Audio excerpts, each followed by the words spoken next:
Sexta menção histórica antiga. Sexta menção pré-tribulacionista antiga. Sexta menção que derruba, que faz cair por terra aquele que é o principal argumento do pós-tribulacionismo ou dos não dispensacionalistas. O principal argumento deles contra o pré-tribulacionismo, que não é um argumento bíblico, né? Eles fogem do terreno bíblico. Então o principal argumento deles, aquele que convence muita gente, que traz muita gente para o pós-tribulacionismo, é de que nunca houve um ensino pré-tribulacionista no seio da igreja antes do século XIX, ou mais precisamente antes de Margaret MacDonald, Scofield, Darby. Né? Nunca se ouviu falar na ideia de um arrebatamento anterior à tribulação antes dessas figuras, principalmente Margaret MacDonald. Nunca se ouviu falar. Então esse é o principal argumento deles. Né? Eu sei que esse tipo de questão deve ser discutida biblicamente, independente de argumentos extrabíblicos, independente, a coisa deve ser resolvida biblicamente. Mas uma vez que eles fogem do terreno bíblico e partem para o terreno historiográfico, né, uma vez que eles partem para fraudes históricas, para a maquinação de mentiras, uma vez que eles recorrem ao pai da mentira, não temos outra alternativa a não ser adentrarmos no terreno deles para mostrar que historicamente eles estão errados. Eles não estão errados apenas biblicamente, mas historicamente também. Então, eu não estou trazendo Bíblia aqui, eu não estou trazendo a minha opinião. Observem ao longo dessa playlist que eu não trago nada além de citações, nada além de menções antigas, nada além disso. Aqui eu tenho mais uma, a sexta citação de Efraim o Sírio, né? Título: Efraim o Sírio, 55 bem-aventuranças. Efraim o Sírio, 55 bem-aventuranças. E eu vou ler aqui uma menção de 3 linhas. Na minha folha tem 3 linhas. Se a fonte da letra fosse um pouquinho menor, eu acho que daria uma linha só. Talvez desse uma linha só, ou 2 no máximo. Então, uma citação, uma mençãozinha de 3 linhas que derruba toda essa mentira que eles repetem muitas vezes até que se torne verdade. Né? Bem-aventurado aquele que incessantemente se lembra do temor da geena, do inferno, e se apressa a arrepender-se sinceramente com lágrimas e gemidos no Senhor, pois será libertado da grande tribulação. Pois será libertado da grande tribulação.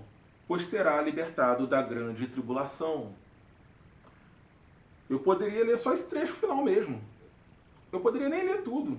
Eu poderia pegar já desse final aqui, pois será libertado da grande tribulação, e dizer para vocês, olha só, tem uma frase aqui, olha, essa frase aqui, pois será libertado da grande tribulação, foi escrita no século IV.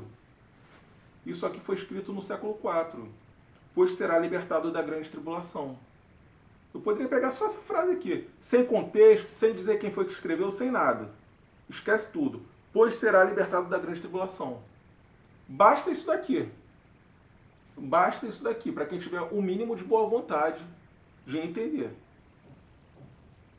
Para quem for minimamente sincero. Sincero consigo mesmo, sincero com aqueles à sua volta. Pois será libertado da grande tribulação. Ah, Leandro, não, mas espera aí, grande tribulação se refere aos 3 anos e meio finais da tribulação. Né? Tribulação se refere aos 7 anos, ao período completo de reinado do anticristo. Então, tribulação, 7 anos. Grande tribulação, são os 3 anos e meio finais. Então, os 3 anos e meio finais. Portanto, ele pode estar se referindo aqui a um arrebatamento meso, a um meso-tribulacionismo, ou mid-tribulacionismo, né? Um arrebatamento no meio da tribulação, ou na primeira etapa, quem sabe um arrebatamento pré-ira. Ele pode estar tratando disso aqui, Leandro. Não, ele não está tratando disso aqui, porque se você retornar nas 5 partes já postadas aqui, né, nas outras 5 partes dessa playlist, você vai ver que não havia ainda esse entendimento, essa separação entre grande tribulação e tribulação. Não havia esse entendimento. Então, ele trata ambas como uma coisa só. Ambas como uma coisa só. Você verá ele claramente nas outras citações já postadas falando sobre sermos libertos da tribulação, sermos, né, retirados daqui antes da tribulação, antes da chegada da tribulação. Então, sem necessariamente usar o termo grande tribulação. Você verá nas outras partes ele falando isso. Então, definitivamente aqui ele trata a tribulação e grande tribulação como uma coisa só, como sinônimos, termos sinônimos. E tratando os dois como termos sinônimos, ele fala, pois será libertado da grande tribulação. Quem será libertado da grande tribulação?